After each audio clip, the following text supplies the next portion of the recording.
Shalom. I want to give all praise, honor, and glory to Yahweh Bashim Yahweh Shai, and double honors to our elders and our apostles of Great Millstone.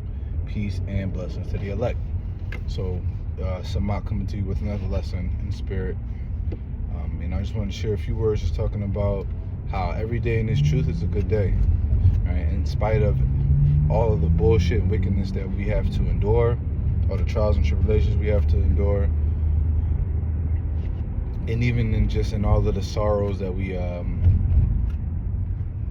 that we face each and every day, as long as we have this spirit, as long as we have this knowledge, this word, and this faith, it's a good day, man. It's a good day, because if you've been noticing what's been going on a lot, these the wicked is being exposed on a very mass scale.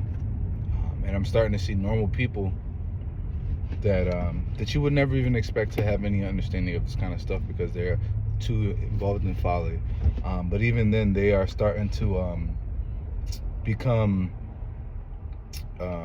heated to the satanic rituals and the wickedness that these devils put out in the world, especially in lieu of, these EP files. You know what I mean? These JE files, whatever you want to call it, JEP files, and just all of the wickedness and the trafficking of children and the torturing of children and all the wickedness that you can imagine with these satanic rituals and sacrificing children and extracting their blood and and torture. It's sickening. And as a man who is a father, and not even just being a father, just being a genuine good person, right? You have empathy and sympathy for helplessness, right? Like I myself, one thing I always say is that I have a soft spot for, I guess you're gonna have to call it a soft spot, but I have a deep care and empathy for helplessness, mostly in those that are just naturally helpless, right? Defenseless. That would be children, the elderly, and animals. And when you have a really genuine spirit, a righteous spirit, you naturally have that feeling of empathy and care, deep care for helplessness, for those, people of those demographics, children, elderly, animals, because they're naturally defenseless. A child really can't defend themselves much in most cases against an adult, a full-grown adult, full-grown man, even women, take advantage of children, torture them. Kids don't really know how to articulate themselves well. They can't really speak out. Kids can just say things, and a lot of times adults will take it with a grain of salt. So something I like to try to do is, my oldest daughter is 4, and she goes through her little girl who cried wolf thing. It's natural for kids. So even at this age, I try to instill in her mind that you can't lie. You have to tell the truth. You can't lie. You know what I mean? I don't sugarcoat it. It's like if there's really something wrong with you and you're consistently lying about it, the problem is that when you are really in trouble or in pain or distress, depending on the situation, now granted, you might be able to see it physically and say, oh shit, she's really in pain. But if this is any instance where you can't physically see the signs, then a child can be in distress and you don't really take it seriously. Kids will, a 3 or 4-year-old will be upset with you because you took their favorite toy away, or you made them go on timeout, and next thing you know, I hate you, you're mean to me, you don't take care of me. And kids are going to be kids. They don't know any better, right? They're learning their emotions, so you have to train that from a young age. So the point is, these children they can't help themselves, man. So tying back to the point is, every day in Babylon is a bad day, but every day in the truth is a good day. All right. I heard a brother say that before, and it stuck with me ever since, man. I try to live by that motto, is because, okay, no matter how bad the day is, no matter what situation arises, no matter what hell I'm catching, tribulation, no matter what wickedness I'm exposed to, I'll feel it in my spirit, and it'll hurt, right? But at the same time, I think about the gift that I was given, the gift of faith.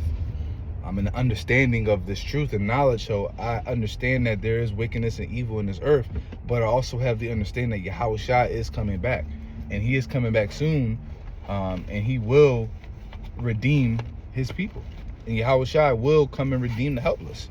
So it's probably more so the children than the elderly, because the elderly, you know, they live the full life. They've done their wickedness, and they've been conscious of it. They've been unconscious of it.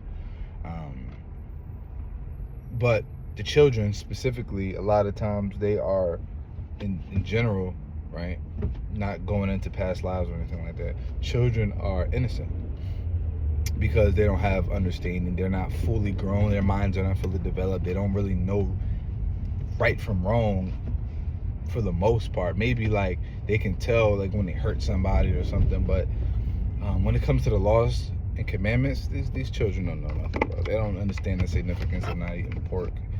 They don't understand the significance of adultery. And these kids ain't even having sex, you know, depending on the age. But you know, they don't understand the concept of witchcraft and idolatry and celebrating these pagan holidays. They don't understand any of that. All they know is what looks good, what sounds good, what feels good.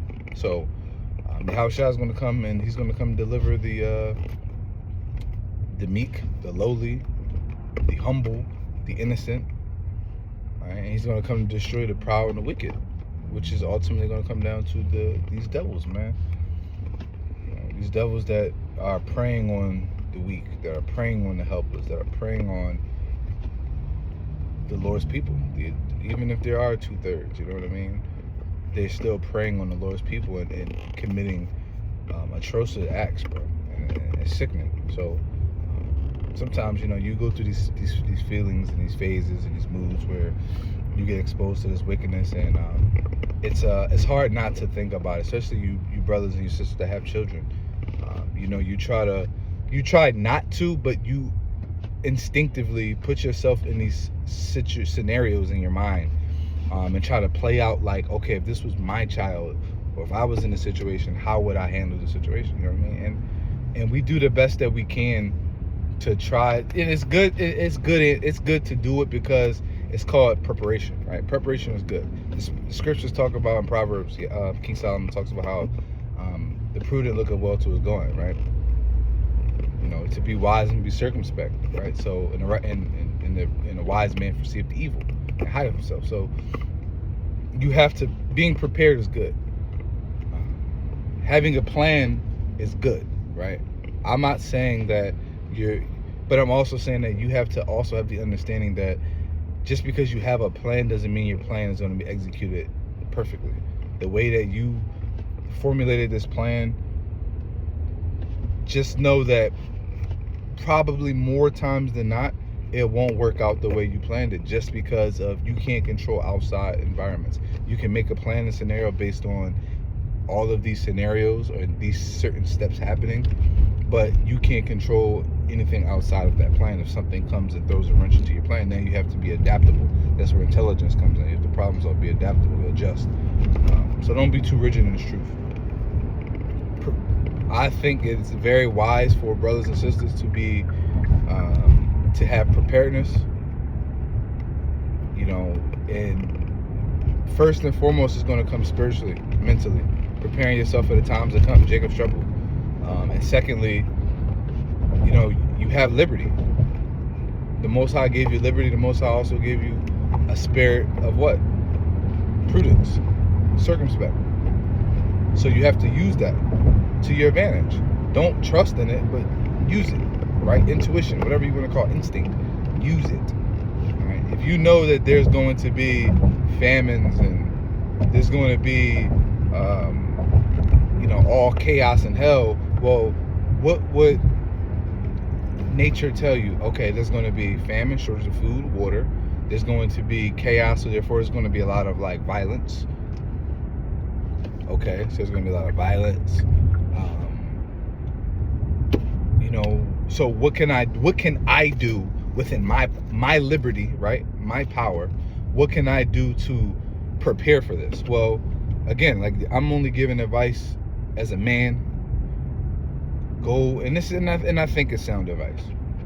But the caveat is, this is the disclaimer, and I have to put this disclaimer: do not trust in these things. Trust in the Lord and the Lord alone. Don't even trust in your own ability to do anything. I don't care if you're a shooter. Some brothers are into guns. You know what I mean? I myself, I'm kind of into guns. You know what I mean? I go to the shoot. You know what I mean? I try to become a better shot, and I personally believe in having a sword. That's just me, right? I don't trust in the sword, because at the end of the day, just because you have a sword, and I'm using a slang for a gun, right? Ancient term for it, in the modern day is a gun. You can have a weapon, a gun, and someone else can have a gun, but if they pull before you, it's 9 times out of 10 you'll lose. So we don't trust in these things. They're tools. That's all they are. We use the tools to our advantage if we have the advantage. If not, we don't trust in it. We trust in the Lord. We don't even trust in our own abilities. So again, before I finish out this video, preparedness is good. If you know there's going to be famines, you know there's going to be chaos and violence, nature itself will tell you, let me store up on, every time you go to the grocery store or the market, wherever you go, Costco, BJ's, Sam's Club, whatever is near you, some type of, like, I advise brothers and sisters get a membership to, like, one of those, I don't fucking know what they're called, bro. Wholesale stores, and they sell big cases of water. Usually you get more for your money, so versus like a normal grocery store. Go there, grab cases of water. They got the little big 5-gallon bottles of water, just for like $10 or so. Just grab one, grab a case or two of water extra, put it in your garage, put it in your basement, somewhere in your home that's out of the way, secure, safe. Buy some non-perishables, extra rice, extra grains, I don't know, canned foods, whatever. Just put it in a box somewhere, pack some bug out bags, put it up somewhere, easy to get to if you need to. Medical supplies, antibiotics, bandages, tourniquets, little simple first aid, maybe a little slightly advanced aid. Do these things and just put it out, because this is what's going to happen. This is what can happen, I should say. You get in a scenario where all hell breaks loose and you start seeing chaos and shit in the streets. You're able to make it home. Guess what? You can go grab your bug out bag, and if you got to get the fuck up out of Dodge, then you get up out of Dodge, and at least you have your bug out bag with some medical supplies, some survival gear, and weeks of food or months of food or whatever, especially if you learn to ration. Do that. Maybe you live somewhere where your house is kind of out the way, so you can actually shack up in your home. You got some weapons to try to protect yourself, but at the end of the day, the Lord's going to provide. But I don't think the Lord will. Do you think the Lord's going to frown upon you for using your liberty to being prepared? Again, I always say, most of the time, it's not what you do, but the spirit in which you do things that makes it, I don't want to say unlawful, but unrighteous, I should say, or going off, because putting the food and stuff is nothing. That's nature itself. Any kingdom that knows a famine is coming, they will prepare food. It happened with Joseph when Joseph saved Egypt from the 7-year famine.